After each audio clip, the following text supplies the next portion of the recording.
जय श्री राम, जय श्री राम। एक बार की बात है, बीना बजाते हुए नारद मुनि भगवान श्री राम के द्वार पर पहुँचे। नारायण नारायण। नारद जी ने देखा कि द्वार पर हनुमान जी पहरा दे रहे हैं। हनुमान जी ने पूछा, नारद मुनि कहाँ जा रहे हो? नारद जी बोले, मैं प्रभु से मिलने आया हूँ। नारद जी ने हनुमान जी से पूछा, प्रभु इस समय क्या कर रहे हैं? हनुमान जी बोले, पता नहीं, पर कुछ वो ही खाते का काम कर रहे हैं। प्रभु वही खाते में कुछ लिख रहे हैं। नारद जी, अच्छा, क्या लिखा कर रहे हैं? हनुमान जी बोले, मुझे पता नहीं, मुनिवर आप खुद ही देख आना। नारद मुनि गए प्रभु के पास और देखा कि प्रभु कुछ लिख रहे हैं। नारद जी बोले, प्रभु आप वही खाते का काम कर रहे हैं। यह काम तो किसी मुनीब को दे दीजिए। प्रभु बोले, नहीं नारद, मेरा काम मुझे ही करना पड़ता है। यह काम मैं किसी और को नहीं सौंप सकता। नारद जी, अच्छा प्रभु जी ऐसा क्या काम कर रहे हैं? ऐसा आप इस बही खाते में क्या लिख रहे हो? प्रभु बोले, तुम क्या करोगे देख कर जाने दो। नारद जी बोले, नहीं प्रभु, बताइए ऐसा आप इस बही खाते में क्या लिखते हैं? प्रभु बोले, नारद, इस बही खाते में उन भक्तों के नाम है जो मुझे हर पल भजते हैं। मैं उनकी नित्य हाजिरी लगाता हूँ। नारद जी, अच्छा प्रभु जरा बताइए तो मेरा नाम कहाँ पर है? नारद मुनि ने बही खाते को खोल कर देखा तो उनका नाम सबसे ऊपर था। नारद जी को गर्व हो गया कि देखो, मुझे मेरे प्रभु सबसे ज़्यादा भक्त मानते हैं। पर नारद जी ने देखा कि हनुमान जी का नाम उस बही खाते में कहीं भी नहीं है। नारद जी सोचने लगे कि हनुमान जी तो प्रभु श्री राम जी के खास भक्त है, फिर उनका नाम इस बही खाते में क्यों नहीं है? क्या प्रभु जी उनको भुला गए हैं?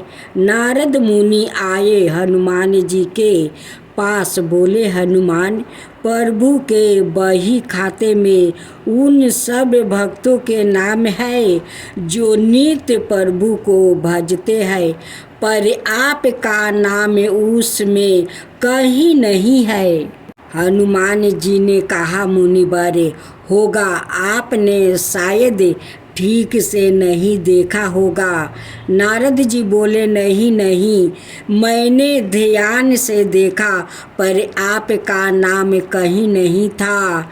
हनुमान जी ने कहा, अच्छा कोई बात नहीं, शायद प्रभु ने मुझे इस लायक नहीं समझा होंगे जो मेरा नाम उस बही खाते में लिखा जाए। पर नारद जी प्रभु के एक अन्याय दया नंदिनी भी रखते हैं, उसमें भी वो नीति कुछ लिखते हैं। नारद जी बोले, अच्छा। हनुमान जी ने कहा, हाँ। नारद मुनि फिर गए प्रभु श्री राम के पास और बोले, प्रभु सुना है कि आप अपनी अलग से दया नंदिनी भी रखते हैं, उसमें आप क्या लिखते हैं? प्रभु श्री राम बोले, हाँ, पर वो तुम्हारे काम की नहीं है। नारद जी, प्रभु बताए, मैं देखना चाहता हूँ कि आप उसमें क्या लिखते हैं।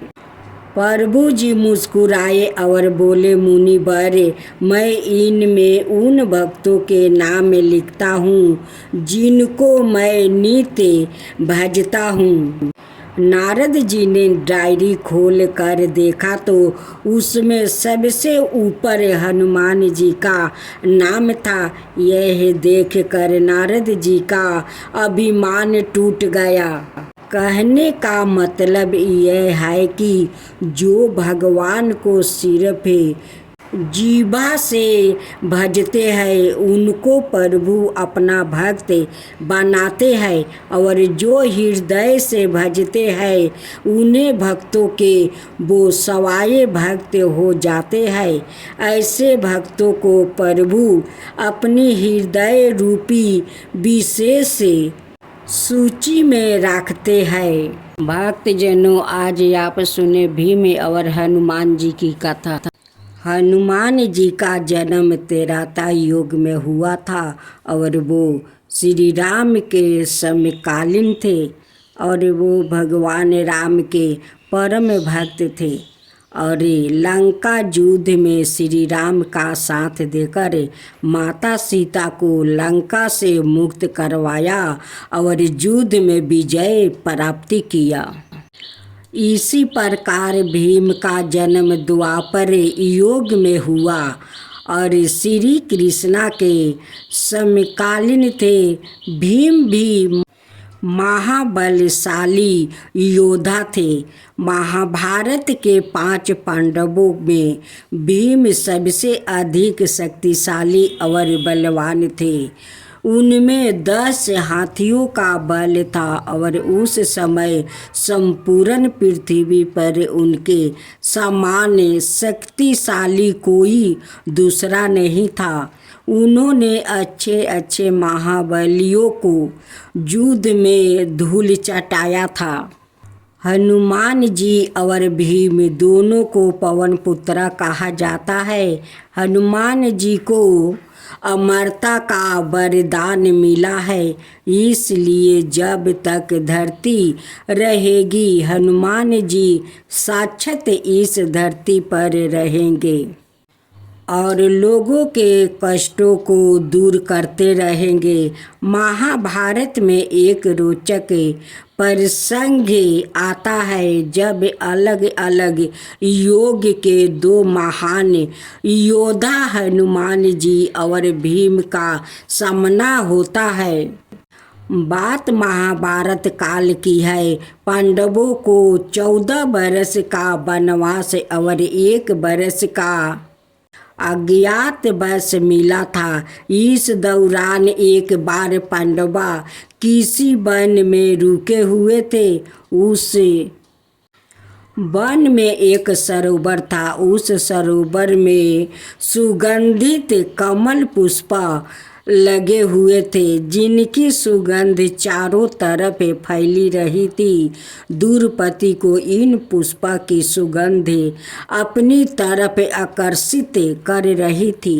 द्रौपदी ने भीम को पुष्पा कमल लाने के लिए कहा और भीम निकल गए सुगंधित पुष्पा कमल की तलाश में। तभी रास्ते में उन्हें एक बूढ़ा बानर मिला जो लेटा हुआ था और उसकी पूंछ रास्ते में फैली हुई थी। रास्ते में बानर की पूंछ फैली होने से भीम आगे नहीं जा सकते थे, क्योंकि किसी भी जीव के लेटे होने पर उसके अथवा उसके शरीर के किसी अंग के ऊपर से जाना अमर्यादित माना जाता है।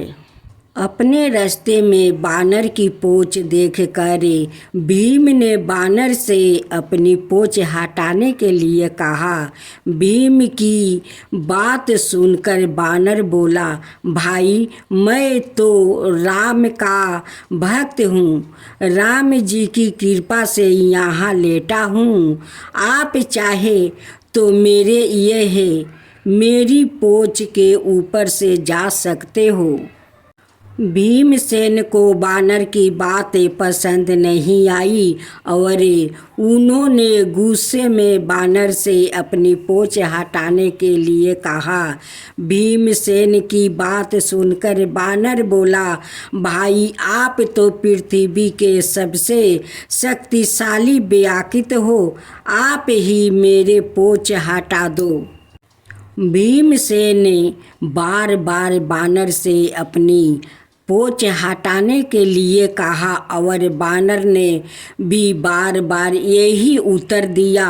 अंत में क्रोधित होकर भीम ने बानर की पूंछ को अपने एक हाथ से उठाने का प्रयास किया, परंतु वो बानर की पूंछ हिला भी नहीं सके। भीमसेन फिर अपने दोनों हाथों से बानर की पूंछ हटाने का प्रयास किया, परंतु वो बानर की पूंछ हट से मस नहीं कर सके। भीम ने बार बार प्रयास किया पर हर बार उन्हें असफलता ही हाथ लगी। भीमसेन समझ गया कि यह कोई साधारण बानर नहीं है, अपितु कोई देव पुरुष है जो भीम की परीक्षा ले रहे हैं। भीम ने दोनों हाथ जोड़कर अपनी गलती स्वीकार करते हुए बानर से उनका परिचय पूछा। बानर ने अपना परिचय श्री राम के सेवक के रूप में बतलाया। बानर की इतनी बात सुनकर भीमसेन समझ गया कि यह कोई और नहीं अपितु साक्षात हनुमान जी है। भीमसेन ने हनुमान जी को प्रणाम करते हुए कहा, क्षमा करें हनुमान जी, मुझे अपनी शक्ति का झूठा अभिमान हो गया था। आपने मेरे अभिमान को तोड़ने के लिए यह लीला रचे है। कृपा करें आप मुझे अपने असली रूप में दर्शन दें। भीम की बात सुनकर हनुमान जी ने अपने असली रूप में आकर अपनी विशाल रूप दिखलाया। हनुमान जी ने भीम से कहा, हम दोनों ही पवन पुत्र हैं, इसलिए तुम मेरे छोटे भाई भी हो। यही कारण है कि मैं तुम्हें बार बार भाई कह कर संबोधित कर रहा था। इतना कह कर हनुमान जी ने भीमसेन को गले लगा लिया। हनुमान जी की गले लगाकर भीम को लगा मानो उनके शरीर में अथवा शक्ति का संचालन हो गया हो।